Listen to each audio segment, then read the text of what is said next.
santai, duduk di lantai. Perkenalkan, nama aku Ahlia Zahra. Asal aku dari Sampit, Kota Waringin Timur, Kalimantan Tengah.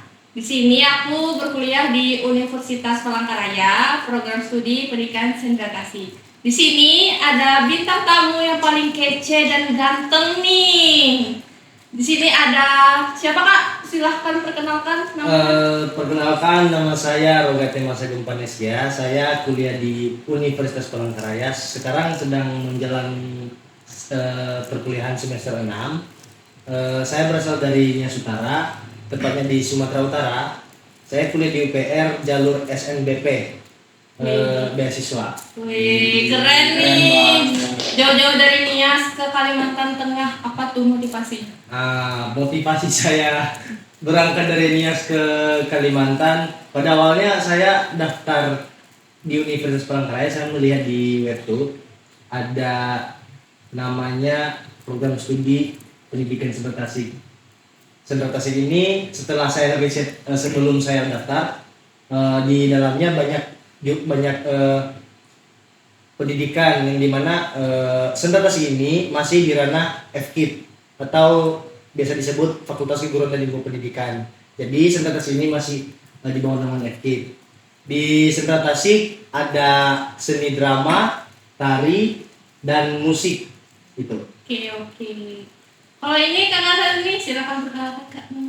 Halo semua, di sini nama aku Muhammad Fajar Fajidanur, biasa dipanggil Fajar atau Fajrian. Jadi bebas nih mau panggil Fajar atau Fajrian, atau mau panggil nama panggung boleh kok. Apa tuh nama panggungnya? Amalaya Project. Wih, Amalaya Project. Gak tahu deh. Jadi di sini aku kuliah sambil jadi guru les ya. Jadi aku kuliah di Universitas Palangkaraya, program studi pendidikan sendera tasik semester 6. Jadi Senin sampai Jumat kayak biasa kuliah pada umumnya. Terus di Sabtu Minggu saya jadi guru les, mengajari melukis. Oh berarti Berarti ada kerjaan sampingan nih. Ya, oke. Ngajar lukisnya anak SD, SMP, SMA. Kebetulan anaknya masih kecil banget, masih umur 7 tahun sama 9 tahun. Berarti lagi imut-imut dan lucu-lucu. Ya, dia akan sendiri komunikasi sama mereka. Oke, keren nih bintang tamu kita, keren-keren dan kece-kece. Untuk pada hari ini podcast kita, ngobrol santai kita berjudul Seni Rupa Itu Nggak Cuma Lukisan. Nah, jadi menurut kakak berdua, kakak Rogate, apa sih seni itu? Dari saya dulu. Baik. Kalau menurut saya seni itu cara kita mengekspresikan dari pikiran kita yang kita luapkan ke suatu karya. Nah, bisa dibilang kesenian ini gila. Kenapa saya bilang gila? Kakak tahu nggak kenapa saya bilang gila? Kenapa tuh? Soalnya kesenian ini bisa berpikir di luar nalar manusia. Maksudnya manusia tidak dapat memikirkannya jika hanya sekedar berargumen bahwa seni itu adalah seni lukis, seni drama, seni tari, seni musik. Kalau berpikirnya masih di ranah situ, mungkin bisa dibilang itu argumen dari orang awam. Kalau kita lebih mendalami kesenian, bukannya saya bilang saya mengerti kesenian, tapi setelah saya riset di beberapa artikel, jurnal, saya sampai sekarang masih mencari arti dari seni itu. Tapi arti seni pada umumnya adalah cara kita mengekspresikan diri kita dalam berkarya. Oke. Jadi kesenian itu bisa kita lihat di kehidupan kita sehari-hari. Oke. Kalau menurut Kak Rogate, kesenian itu bisa dilihat dari kehidupan kita sehari-hari. Contohnya apa tuh?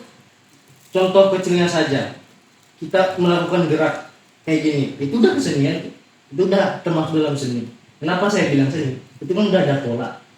Nah, dalam tari ada pola kan? Ada. Nah, itu udah termasuk seni. Oke. Contoh kecilnya kayak gitu. Mungkin para penonton masih banyak yang lebih tahu apa itu arti dari seni itu tersendiri. Oke. Lanjut, menurut Kak Fajar, apa sih seni itu? Menurut saya seni itu memiliki artian sebenarnya subjektif ya. Jadi setiap orang tuh bisa mengartikan seni itu apa menurut mereka sendiri.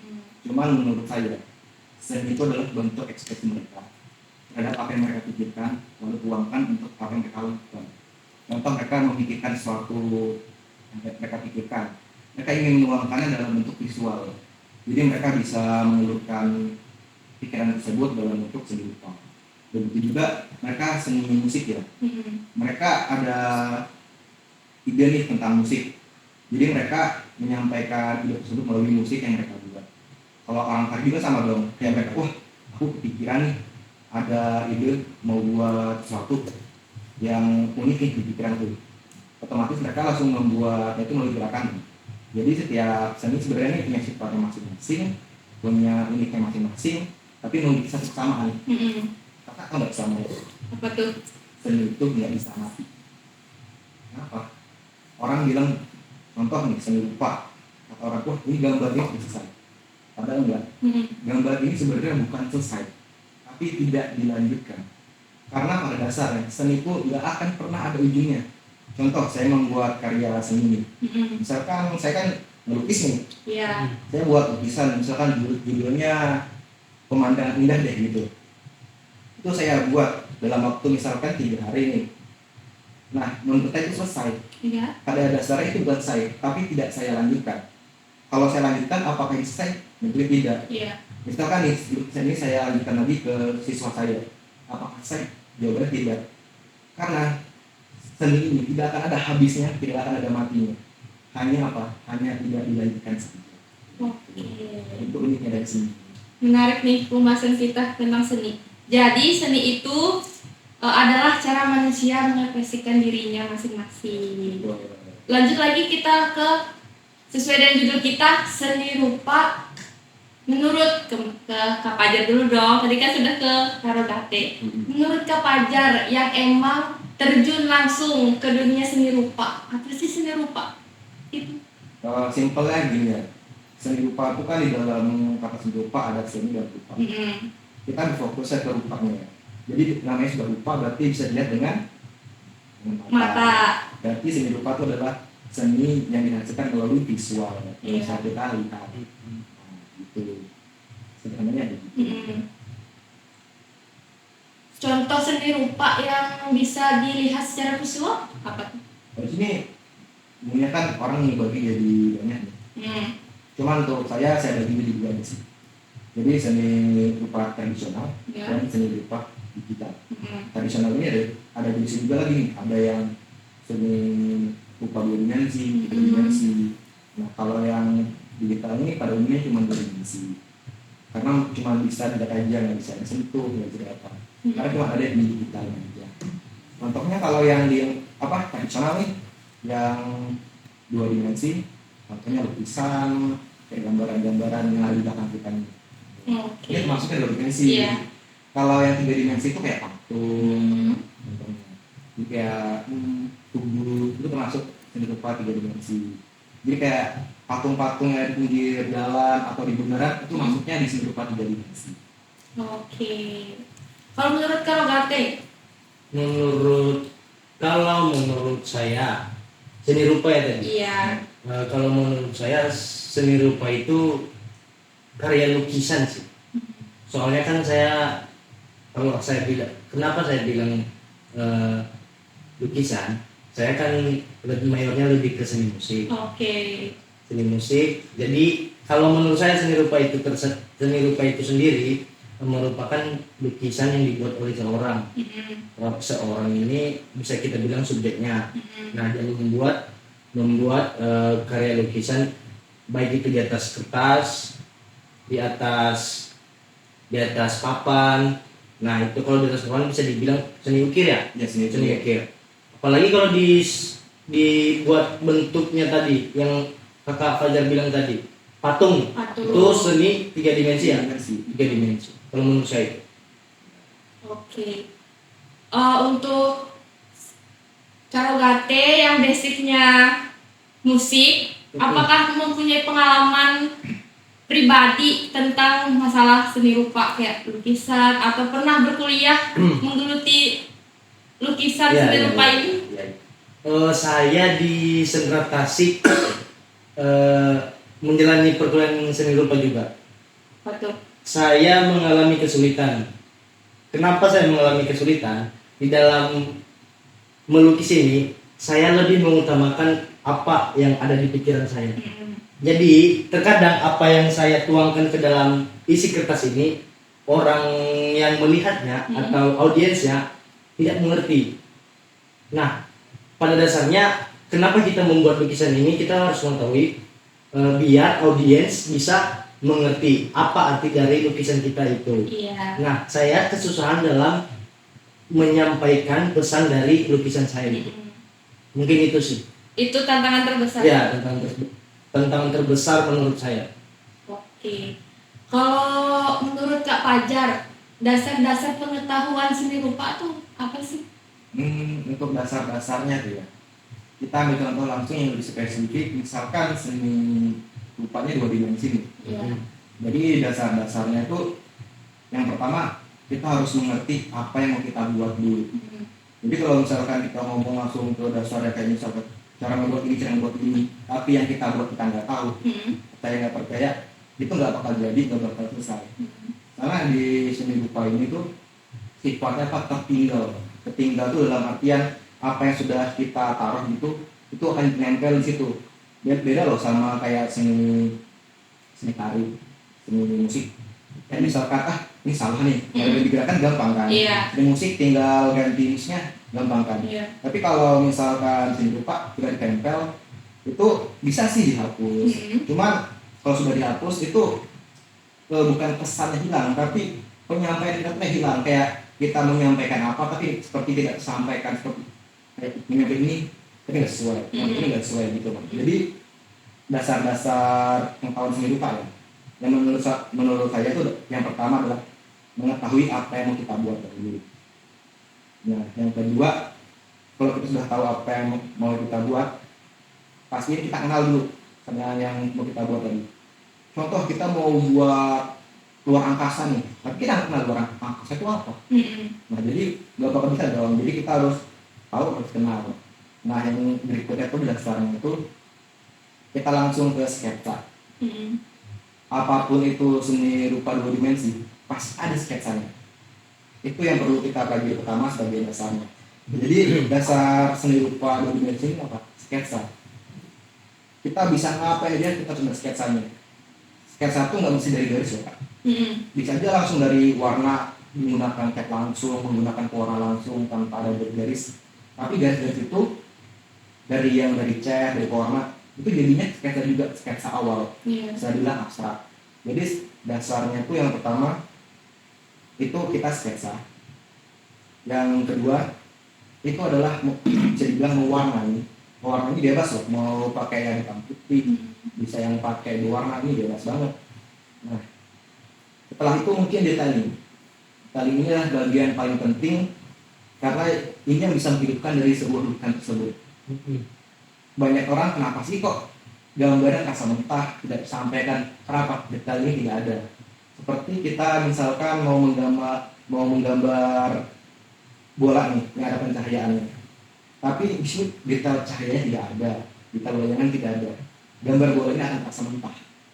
Jadi menurut saya dasar-dasar dari seni rupa ini yang lebih tepatnya 2 dimensi ya, itu ada garis sebagai sketsa. Anggap aja sketsa deh. Sketsa kedua adalah warna, yang ketiga ada detailnya. Kalau yang 3 dimensi ini itu lebih ke bentuk sih. Lebih ke bentuk nih dalam artian seberapa kita mengenali objek yang mau kita buat. Contoh kita membuat botol nih, semakin kenal kita sama botol ini, semakin akurat juga patung yang kita buat dalam karya kita itu. Misalkan kita mau bikin apa yang paling umum ya, misalkan bikin patung gambar ayam, ayam. Kita harus tahu dulu struktur ayam seperti apa. Kalau kita nggak kenal, patung ini nggak akan jadi ya. Kalau kita di sini 3 dimensi, kita harus paham betul apa struktur dari objek yang kita buat. dan strukturnya, anatominya harus mengerti. Contoh lagi misalkan kita mau buat patung orang nih, patung orang misalkan Soekarno ada yang umum di mana-mana pasti ada patung Soekarno. Tapi yang buat patung ini nggak kenal Soekarno, kira-kira jadi kayak patung Soekarno? Yang Iya enggak dong. dong. Yang enggak. Enggak dong. Salah apa? Kenal aja enggak? Kalau dia enggak, gimana tahu strukturnya gimana, anatominya gimana? Mungkin kalau jadi bentuk orang jadi, tapi untuk jadi bentuk Soekarno itu enggak. Soalnya kalau dia nggak tahu strukturnya, dia tahu strukturnya, tapi dia tidak tahu anatomi tubuhnya. Jadi kayak detail-detailnya dia nggak tahu. Jadi detail ini yang paling penting di sini. Kakak pernah nggak lihat tugu Soekarno yang ada di depan DPR? Nah, itu kakak menyaksikan secara langsung detailnya atau gimana? Itu saya lihat langsung di sana itu memang ada detail ya. Detail itu dalam artian detail bentuk ya. Kalau dalam detail warna tidak, karena itu menggunakan satu warna aja. Jadi kalau misalkan kita melihatnya dalam istilahnya kayak sore ini gelap, itu kita melihatnya kurang dapat. Karena apa? Saat sore kan gelap nih, jadi kayak patung Soekarno yang cuma satu warna ini, jadi kayak tidak, kita tahu Soekarno, tapi detail-detail kayak wajahnya, lipatan bajunya, kayak bentuk wajah dan lain-lainnya itu tidak terlihat dengan jelas. Karena salah satu detail itu termasuk warna juga, nggak mesti dari bentuknya. Oke. Mau nanya Kak, Boleh. apa tadi tugu Soekarno yang di gedung DPR yang mana? Sebelah mana? Yang di depan DPRD itu. Kantor DPRD. Iya. Jalan. Itu yang di Masuk ke Melu. Melu. Oh, Sukamelu ada tuh. Jadi Ada saya tuh. agak, oh ya, saya agak bingung sebelah mana dapat ini. Nah, jadi Soekarno. Iya benar. Ya Sini. kayak gini nih. Nah. Contohnya saya mau bikin Soekarno. Disuruh orang nih misalkan. Ya. Sedangkan saya nggak tahu visi dari Soekarno ini gimana. Ya. Visualnya kayak gimana. Ya. Nggak bakal jadi pasti. Iya, Bener nggak? Bener dong. Iya. Jadi malah bukan saya yang jadi di situ. Itu teori yang kakak bilang tadi. Iya betul. Berarti kakak Fajri lebih ke taktik-taktiknya. Ya. Ada tekniknya tersendiri. Oh berarti dalam seni rupa ini enggak yang sembarangan. Bisa dibilang gitu. Kalau misalnya orang kan tak kenal maka tak sayang. Iya. Kalau menurut saya di seni rupa nih tak kenal maka tak mirip. Benar. Di Iya, situ iya, saya betul. kesusahan Kak. Gitu. Mungkin di situ teknik saya dalam menggambar mungkin kurang Ya, banget. kurang mengenali. Jadi Iya. kakak mungkin mengenali kayak didekatkan seperti apa. Misalkan kakak mau gambar pemandangan nih. Kakak sudah ngerti nih ada gambar pohon di dalamnya, ada gunung, awan. Cuma gunung yang seperti apa, awan yang seperti apa, pohon yang seperti apa itu harus jelas. Jadi harus sama. Oh iya. Jadi kalau kakak cuma gambar pohon nih, ya pohon, gunung, terus awan, matahari segala macam, kalau tidak sesuai dengan apa yang kakak pikirkan, pesannya itu nggak sampai loh. Benar. Mau nanya satu lagi Kak. Apa tuh? Yang kakak jelasin tadi kan tentang teknik yang bentuknya atau wujudnya nyata kan, kayak Soekarno kan itu nyata kan. Contohnya seni rupa abstrak. Itu tekniknya gimana tuh? Nah, kalau seni rupa abstrak ini, kita harus kenal dulu temanya apa. Walaupun abstrak itu nggak sembarangan loh, kayak misalkan Iya. abstrak tuh kita harus ngerti, oh kita mau buat misalkan temanya loh angkasa abstrak. Iya. Berarti kita kenal dulu dong tema awalnya apa, konsep awal apa, luar angkasa. Kalau kita asal-asalnya abstrak, itu nggak ada artinya. Kayak misalkan nih ada kertas nih, saya langsung gambar macam-macam, gambar aneh-aneh dari warna-warna segala macam. Kalau ditanya apa, saya juga nggak tahu karena berbentuk apapun nggak jelas. Tapi kalau misalkan saya gambar luar angkasa yang jelas, saya gambar bulan situ, gambar bintang, cuman dalam bentuk abstrak, audiens semuanya pun akan tahu, oh ini gambar luar angkasa, cuma dalam versi yang abstrak gitu. Berarti yang kakak bilang ini termasuk nggak menurut kakak? Contohnya saya mau gambar luar angkasa, temanya luar angkasa. Saya kan nggak pernah ke luar angkasa nih, Ya, tapi saya mau lihat visualnya lewat internet. Itu udah termasuk menerapkan yang kakak bilang tak kenal maka tak sayang. mantap cetak. Kenapa kata mirip? Kan tadi itu awalnya kan. Ya. Itu menurut kakak bagaimana? asal sumber referensinya itu sudah valid dan benar. Dalam artian tuh gini, luar angka itu dalam artian kayak semua orang setuju bentuk bulan seperti ini, bentuk bintang seperti ini, dan warnanya seperti ini, semua orang setuju, itu bisa kakak terapin. Jadi kalau misalnya kakak ngeliatin di Google nih, ada bentuk bulan, bentuknya kotak nih, Iya. kakak gambar kotak gitu bentuk abstrak, jangankan apa tuh namanya orang yang sudah lihai dalam seni, orang yang nggak tahu apapun atau orang kotak ini apa malah ini mikir kotak gambar apa, oh bulan, karena saya abstrak saya bikinnya kotak, nggak gitu kak. Jadi kita harus menyesuaikan dulu kayak referensi itu harus valid. Valid itu kayak semua orang setuju. Contoh misalkan botol ya, kita harus tahu kita tuh harus setuju kalau itu botol bentuknya kayak gini. Jadi kayak semua orang tuh harus setuju dulu, kayak disetujui dulu kayak misalkan bentuk botol, bentuk apa, semua harus setuju. Jadi nggak yang cuman kayak ini botol, tapi botol kayak saya nggak bisa. Jadi semua orang tuh setuju dulu kalau itu botol. Cuman dalam bentuk versi saya, tapi tidak menghilangkan identitas dari ini. Oke. Paham. Identitas utamanya penting. Tapi satu yang belum terpecahkan di pikiran saya, Kak. Apa tuh? Yang saya bilang tadi, contohnya aku dapat sumber dari web nih, Ya, gambar Soekarno. ya. Emang gambar Soekarno itu benarkah? Maksudnya saya buka di web. Apakah itu diakui orang-orang? Contohnya nggak diakui orang-orang nih. Apakah itu masih dibilang sama visualnya, mirip sama visualnya, mirip sama yang aslinya? Lah, gini. Kan kita harus tahu dulu nih. Dan konteks Soekarno dulu. Iya, karena kan Soekarno ini tahun Kita belum lahir. Ya, pokoknya kayak gitu. Sedangkan saya mau memvisualkan dia dalam bentuk patung. Iya. Saya mau cari yang kakak bilang tadi, saya mau cari sumber yang terpercaya. Itu masih dibilang miripkah atau validkah cara saya itu? Jawabannya valid dong. Valid. Kenapa? Kalau sumber terpercaya itu udah pasti valid. Kan sumbernya terpercaya. Iya. Nah, terus misalkan gini nih, ngomongin soal Soekarno yang hidupnya di tahun dulu ya. Tadi kan semua orang tahu kan dominannya Soekarno siapa, wajahnya seperti apa, dan itu sudah diakui semua orang loh. Iya. Jadi kayak misalkan kita hidup di zamannya dia, pas siapa ini? Soekarno. Dan uang 1.000 siapa ini? Soekarno. Iya. Gak mungkin ini siapa? Bapak saya. Kan gak mungkin.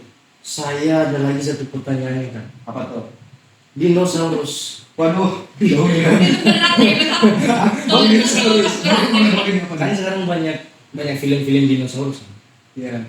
Itu benar bentuk dinosaurus tuh kayak gitu. Aduh, kalau Ini kita bahas ke agak melenceng ya. Iya, menarik nih. Contohnya saya mau gambar dinosaurus nih. Kan para ilmuwan sekarang mengatakan bahwa memvalidkan bahwa dinosaurus itu kayak gini loh, berdasarkan hasil temuan mereka dari fosil-fosil yang ini. Iya. Bisa jadi kan itu kayak ini tulang binatang ini digabung sama ini, kan bisa jadi kan? Wah, hebat banget. Keren. Nah, saya bingung kayak gitu. Apakah dinosaurus itu dibilang mirip sama dinosaurus yang dulu? Nah, Yang sekarang kita lihat nih, contohnya T-Rex deh. Kan ada kan di museum di mana ya, di luar negeri. Ada fosilnya udah dibentuk jadi satu kan. Jadi utuh satu, cuma tulangnya. Itu kan cuma tulangnya. Bentuk dagingnya kan Enggak. pasti beda kan. Iya. siapa tahu kan mereka berbulu. Kan kita nggak tahu. Iya kan, benar kan? Iya. Benar kan? Ya, ada fisiknya kan kita nggak tahu. Iya. Aduh, udah melenceng nih, kita balik aja deh. Iya. Balik aja kayaknya. Balik ke laptop. Ke topik Topik. utama dong. Ngobrol santai. Duduk di lantai. Oke, kan tadi ada terbesit tentang sketsa. Yes. Pastikan sketsa itu punya unsur-unsur yang penting dong. Iya. Nah, Iya. menurut kakak berdua nih, unsur-unsur penting di bagian menggambar tuh apa sih? Contoh nih, kan pertama ada garis, terus yang kedua, ketiga, keempat, kelima ada apa tuh? Oh. Selain garis lurus, garis lingkup. Mungkin ini kayaknya ditahu sama kakak Fajar deh, oleh mayornya memang di seni lukis. Kalau saya mungkin tahu yang dasar-dasarnya. Ya, Ya. saya juga sama. Saya masih belajar juga. Sama-sama belajar deh.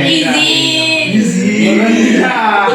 Siap, Kakanda. Ya. Maju. Jadi tadi ya selain unsurnya selain dari jadi kalau garis ini kan bisa dibagi jadi banyak nih. Iya. Garis lengkung, garis lurus, garis apalah pokoknya. Mm-mm. Itu juga sebenarnya ilmunya ada di mana? Ada di mata pengiriman. Itu dasarnya ada banget di situ. Seperti misalkan ada garis, kan tau nggak garis itu gabungan dari apa sebenarnya? Saya tahu. Apa tuh? Jawab tuh. Gabungan dari titik. Nah, Bener. betul banget. Cakep. Jadi garis itu adalah gabungan dari titik-titik yang sejajar dan rapat. Kalau misalkan tidak rapat namanya garis putus. Garis putus-putus. Ya itu salah satu unsurnya juga.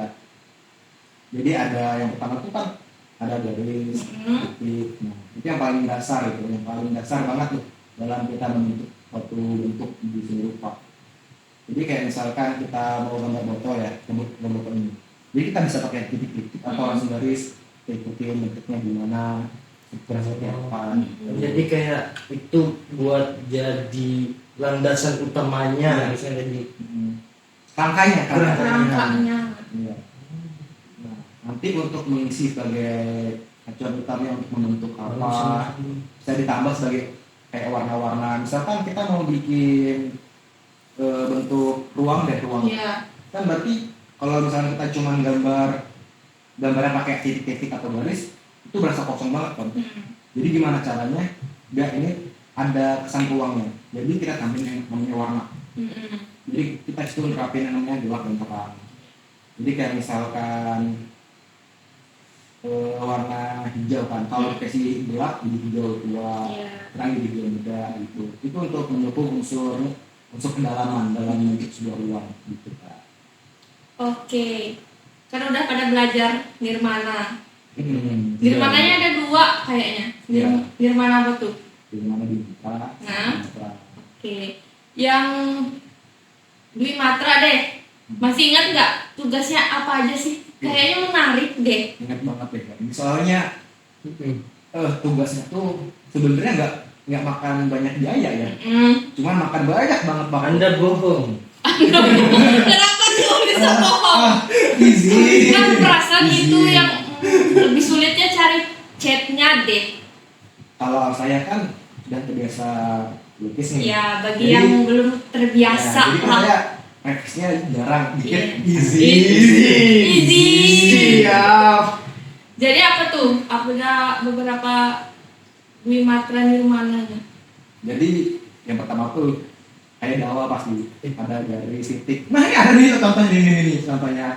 Tapi ini jangan dinilai, ini punya saya. Ya kan kita di sini sama-sama belajar. Iya ya. Loh, ada di sini kan berarti sudah ACC berarti. Iya, bagus. sudah dinilai kan sudah terlewati Oh ya, apresiasi semesternya. seni itu penting. Iya, penting Oke. apresiasi. Ya walaupun untuk sampai di sini butuh banyak. perjuangan, tenaga, waktu, pikiran, Bener sih. gak apa-apa jadi. Walaupun hampir nggak diterima. Ya udah, kan revisi kan jadi bagus hasilnya. Amin. Kalau misalkan nggak direvisi, yang ditempel jelek dong. Iya, kalau Acak-acakan kalau nggak direvisi Tapi- kita nggak tahu. Orang kakak percaya nggak yang ada yang mengatakan bahwa dalam kesenian itu nggak ada yang bagus, nggak ada yang nggak bagus. Oh, cari aman nih ceritanya. Bentar. Aku ngomongnya. Jangan Kalau gitu dulu. kalau bilang bagus nggak bagus. Iya. Kenapa nggak bilang bagus dan jelek aja nih? Nah, Aku takut cari aman nih. Easy. Kalau- istilahnya kayak gitu. Iya, Bahasa iya. saya tadi sebenarnya mau kayak gitu, tapi saya lupa. Apa tadi kak? Bagus Dan jelek. Aduh. Oh ya. kan orang Percaya nggak? Apa tuh? Saya bilang tadi kan, nggak ada hasil kesenian itu yang jelek ataupun yang bagus. Bagus sama jelek, katanya nggak ada. Iya. Itu benar nggak? Menurut orang kakak, bukan benar. Menurut orang kakak, Setuju nggak? percaya nggak? Percaya lagi. setuju. Setuju nggak sama pernyataan yang kayak gitu? Aku dulu ya. Hmm. Setuju banget. Kenapa? Nah, setuju banget. Karena apa? Contoh nih, kita ngomong di seni yang berbeda dari dia. Jadi kita pernah jadi seni rupa, musik, tari dan drama nih. Kita ngomongin yang seni rupa dulu deh. Aku udah gambar nih. Menurut aku udah bagus banget. Menurut kakak bagus, menurut kakak juga bagus. Saya bawa keluar nih ke orang yang jagonya musik atau yang jagonya nari, yang mereka nggak paham apa-apa tentang seni rupa. Ngeliat apaan nih? Ini orang gambar apa nih? Oh, saya paham. Berarti tergantung sudut pandang. Sudut pandang Ya, betul. orang. Karena seni itu relatif, Kak. Iya benar-benar. Siapa yang melihatnya, siapa penikmatnya. Gitu. Contoh nih, gambar bagus banget. Tapi dia bukan penikmat seni. Atau dia bukan penikmat lukisan. Pasti Biasa aja. Apa sih nih? Biasa aja. Tapi kalau misalkan dia ngerti seni, apalagi seninya misalkan seni rupa nih. Iya. Wah, Mengapresiasi ini kan- banget. ini kan gambar ini, ini kan gambar ini kan menggambarkan ini. Iya. Ini kan yang lukis ini. Mm-mm. Misalkan nih, lukisan ini di dalam harganya miliaran. Berani dibeli. Iya. Satu lagi nggak? Apa tuh? Pernyataan ini bukan pernyataan siapa-siapa sih. Saya memberikan pernyataan ini. Nanti orang akan setuju atau enggak. Pernyataan saya ini, kita ini contohnya saya mau berkarya nih. Iya. Ada sesuatu pernyataan yang mengatakan jangan berkarya untuk orang, berkarya untuk diri sendiri. Itu maksudnya bagaimana, dan pernyataan kayak gitu tuh setuju nggak? Itu 50-50 ya. Lima Setuju dan puluh tidak setuju. setuju. Nah, Kenapa tuh? Setujunya gini loh. Memang terkadang kita tuh perlu karya yang khusus untuk diri kita sendiri, bukan untuk orang lain atau bahkan dinikmati orang lain. Memang untuk diri kita Tapi sendiri. kakak ada pernah menerapin itu nggak? Kayak berkarya buat diri sendiri aja. Bukan, pernah banget. tapi kakak ke publis lah. Nggak ke publis sebenarnya. Memang pure Emang buat khusus pure diri sendiri. Emang sering banget. Sering banget kayak gitu. Bahkan itu malah bisa dibilang kayak yang paling seringnya itu. Kenapa? Soalnya saya kalau mau menyampaikan sesuatu, misalkan saya lagi galau berat, dan sedih berat, saya tuangin dalam karya ini. Tapi tujuan saya bukan untuk melihat orang, tujuannya adalah untuk menuangkan isi pikiran saya dan isi hati saya. Iya. Jadi saya tuangkan ke dalam lukisan saya ini. Gitu. Nah, terus kalau misalkan dibilang karya untuk orang lain itu adalah benar juga. Benernya apa? Contoh nih, saya joki lukisan, saya Iya. jual lukisan. Oh. Itu benar tuh, itu benar. Kartun nih. Berarti pernah joki lukisan ya ini. Bukan kartun nih. Terus lanjut. Lanjut. Ya, jadi bisa dibagi jadi dua. Setujunya karena apa? Karena ada bentuk ekspresi diri untuk apa? Menyampaikan ekspresi isi hati. Itu kan nggak perlu kita keluar, nggak perlu orang lain tahu, nggak perlu lihat orang lain. Jadi kita cukup menuangkannya. Kan kalau misalkan penulis nih, puitis apa kan mereka bikin tulisan. Saya sedang galau, saya gini-gini, mereka tulis. Apa mereka habis? Enggak. Iya. Itu juga sama kan kayak saya nih. Saya lagi Lukis nih. bahagia nih. Wah, saya dapat pacar gitu kan, pacar saya cantik, saya gambarin wajahnya seperti apa ini. Nah, kayak misalkan nih abang Rogate nih, kakak Rogate. Misalkan kakak lagi Cinta. gue lagi sedih banget kan. Anjay, mantap. Kakak lagi galau nih ceritanya. Kakak pengen nuangin isi hati kakak yang terdalam. Disensor bisa kan? Kita nanti aku tit gitu. Jadi kakak pengen nuangin isi hati kakak yang terdalam. Ingat, yang Terdalam. Terdalam lah. Nah, yang terdalam itu nggak mungkin orang lain mau tahu kan. Iya. Kalau yang terdalam isi hati saya kalau diputusin mungkin kata-kata kasar gitu. Itu termasuk karya seni nggak? Bisa jadi karya seni. Nah. Kalau misalkan kita ekspresikan dalam Sebuah lagu. Jangan. dalam karya. Karya. Contoh kita misalkan ngerasa misalkan nih sama contoh ya. Kalau Iya, iya. Lagi putus cinta nih, misalkan diputusin, udah berjuang mati-matian diputusin. Bisa loh kita gambar babi. Bisa ya kita gambar anjing. Oh ada lagu kayak gitu kak. Mati-mati yang ku membela. Ini putus cinta kakak. Enggak. Oh. Kirain. Nggak apa-apa kalau gue Nggak putus cinta nggak apa-apa. Iya, enjoy kan? Enjoy. Yang penting jangan putus asa. Wah, Aja siap. izin. Udah 30 menit Oke, cewek. oke, ini terakhir karena pembahasan kita sangat menarik ya ini. Oke, ini yang terakhir. Oke, Apa tuh? apa itu? Menurut kakak berdua harus punya argumen masing-masing dong. Ya. Kenapa kita harus belajar seni? Dari Dari kakak Pajar sudut dulu deh. pandang Karogati dong. Iya kan masa Masa Kak Pajar Iya. terus? Ya udah deh dari saya. Apa gimana tadi pertanyaan? Kenapa kita harus belajar seni? Kalau menurut saya, Iya. ini terlepas orang setuju atau enggak. Oke. Kenapa penting? Kalau bagi saya sendiri, kenapa penting belajar seni? Saya orangnya egois. Pokoknya. Saya mau melihat. Saya coba lihat orang harapnya dia main musik nih. Saya harus bisa. Pokoknya saya harus bisa. Kalau dia bisa, kakak harus bisa. Kenapa nggak bisa? Oh. Oke, Tapi oke. terlepas orang lain menganggap pernyataan saya ini terima atau enggak ya. Ah. Ini kan pernyataan saya sendiri. Izin. Izin. Eh, Menurut Kak Pajar, kenapa kita itu harus belajar seni? sebenarnya belajar seni itu sebenarnya gitu. Kita ini biar gak stres banget sih. Jadi salah. Masuk di dunia seni makin stres, Cok. dengarkan dulu bang. Oke, Bang. Jadi kita ibaratkan adalah Iya. A dengan B. Iya. Saat kita stres dengan A, kita pindahkan stres ini ke Ke- stres yang lain. Oh, Ah. Jadi kita memindahkan stres kita supaya apa?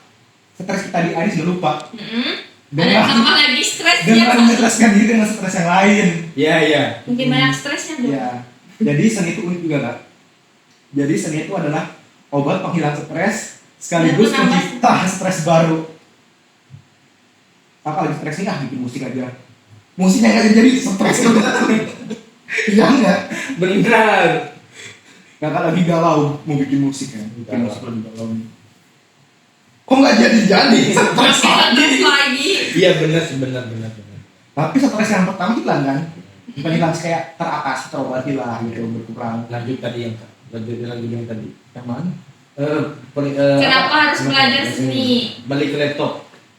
Ke topik. Topik. Jadi kenapa kita harus belajar seni itu supaya kita bisa berkomunikasi. Jawabannya simpel. Supaya kita bisa berkomunikasi. Kenapa? Seni itu bentuk dari komunikasi kita yang tidak tersampaikan dengan ucapan. Kita mau berbicara kayak bukan sedih. Saya nggak bisa cerita ke teman saya nggak bisa cerita ke orang lain atau ke siapapun itu. Tapi saya mau komunikasi, mengatakan saya kemana? Seperti ini. Ini kenapa kita harus belajar seni? Untuk kita melampiaskan diri kita. Jadi sebagai istilahnya Ekspresikan diri. mengekspresikan diri. Jadi mengekspresikan diri itu penting loh, penting banget. Iya.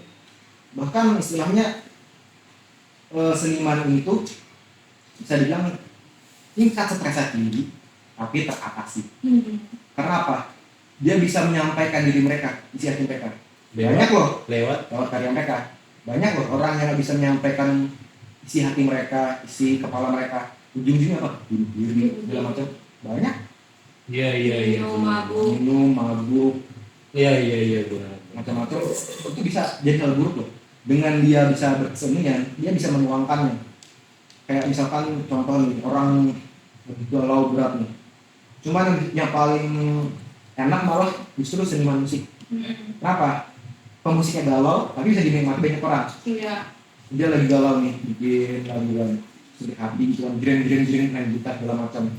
Orang lain yang dengar terhibur, Iya. padahal dia lagi sakit gitu.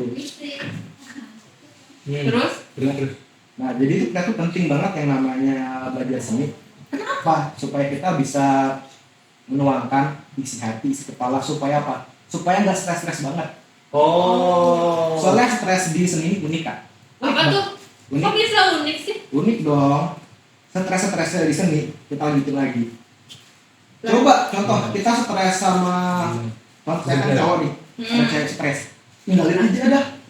Soalnya kalau dilanjutin jadi racun. Yakin. Yakin. Yakin. Kalau kita lanjutin bakal jadi racun. Oke. Tapi kalau seni nih, kalau nggak kita lanjutin, stres juga. Kita lanjutin stres, tapi nggak kita lanjutin stres. Jadi kita tuh punya 2 opsi, mau stres yang mana? Gitu. Tapi Iya, stres iya. itu pasti ujungnya selesai. Selesai. Iya, iya. Ujung stres yang selesai. Benar. Benar? Benar, Benar. saya setuju sih. Setuju? Jadi kalau kalian lagi sedih atau lagi apa, Tuangkan. tuangkan aja dalam bentuk kesenian. Kalian suka gambar tuh. Kalian suka musik, bikin aja musik. Suka nari aja udah. Iya. Kalian suka drama, kan acting aja di depan kaca. di depan kaca. Ya, tapi jangan diungkapin ke orang lain, jangan. Iya. Nanti di pinggir jalan, woi ngapain gua? Jangan, itu jangan, nggak boleh. Itu gila namanya. Itu gila itu. Oh, tapi kalau misalkan contohnya kita misalkan dalam konteks drama ya, lagi sedih, lagi apa ya, lagi stres ya gitu kan, kita ngeliat cermin buat ekspresi diri, Oke. lihat orang ini orang gila juga nih. Iya nggak sih? Iya sih, kan kita berdrama. Berdrama kan emang kita emang harus berdrama emang. Meskipun kita gak gila kan, kalau sudah drama kita harus jadi gila dong. Iya sih, juga kita. Tapi kita sudah pulang juga ya. Iya. Berarti setuju? Setuju. Oke. Oke, udah. Oke. Kata-kata hari ini, kalau gak Oke, nanti kan silakan. oke. Apa, Cok? Kata-kata hari ini. Gila banget, Cok. Oh, sebagai penutupan kita. Sebagai Ngobrol santai, duduk di lantai. Aduh, garing banget. Ya udah. Jadi kesimpulannya adalah seni rupa itu bukan cuma soal gambar atau lukisan, Iya, benar. tapi tentang bagaimana cara kita melihat dan merasakan dirinya. Dan setiap orang punya cara sendiri untuk mengekspresikannya dan mengabadikannya. Setuju gak? Setuju. Ya dong, akhirnya gitu loh. Buat kita sampai ke titik setuju ini kita harus bahas Soekarno, dinosaurus. Iya, dari setujunya kita harus bahas dasarnya dulu, unsur seni rupa itu apa, kenapa kita harus belajar kesenian, apa itu seni, ya kan? Nanti bisa kita bahas lagi yang soal dinosaurus di luar podcast. Nanti kita bahas di podcast kita Putus cinta selanjutnya. juga. Ya, putus cinta bisa dilanjutin Iya. kok. Ada Ingat ya. konseling. Ingat ya guys ya, nggak apa-apa putus cinta, yang penting jangan putus asa. Siap. Izin. Oke, udah. Oke. Bagi saya podcast kita hari ini cukup dan sangat bermanfaat. Cerianya ada, garingnya ada, garing banget. Terus kayak ada suara motor ada gitu ya. Suara kipas ada. Kipas ada macam-macam. Wajar lah. Ada cewek Manusia bukan nabi. Oke, terima kasih buat kakak-kakak yang ganteng ini sudah. Amin. Kok kan emang ganteng? Amin. Ya udahlah, terima kasih buat Terima kasih. kakak berdua sudah Terima kasih. repot-repot datang ke rumah saya yang sangat estetik ini ya. Terus terima kasih banyak sudah meluangkan waktunya. Iya. Sudah dan penonton terima kasih sudah mendengarkan sampai akhir. Semoga ini bermanfaat bagi kalian semua dan kita semua. Jangan lupa saksikan lagi podcast Ngobrol Santai kami. Jangan lupa duduk di lantai. Bye. See you next time semuanya. Dadah. Dadah. Penutupan, izin bilang yuk. 1, 2, 3. Izin.